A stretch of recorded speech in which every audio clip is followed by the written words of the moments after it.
تو اتاق دارم به کارات فکر میکنم، با خودم میگم که چرا همه شاتام سک میخورم.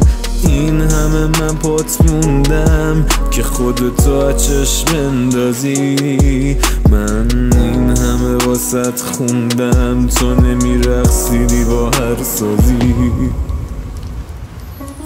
هر دوی زندگی رو سوزوندیم، تموم همه چی، هر دو هم دیگر رو شکوندیم، ولی خوب سر چی؟ هر دو زندگی رو سوزوندیم، تموم همه چی، هر دو هم دیگر رو شکوندیم، ولی خوب سر چی؟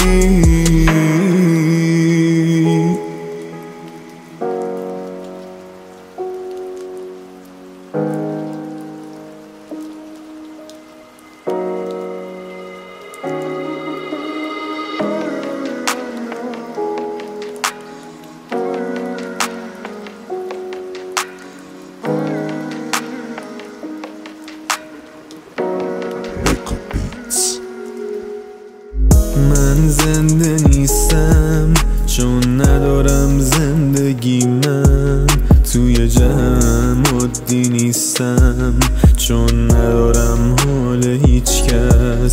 فقط یه بار، اگه یه بار دوباره بشنوم صدا تو، میشم اونی که امید میداد، میگم میشه هنوز زندگی کرد.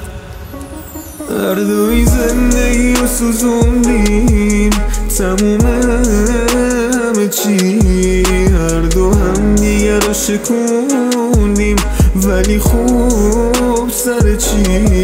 هر دو زندگی رو سوزوندیم، تموم همه چی، هر دو هم دیگر رو شکوندیم، ولی خوب سر چی؟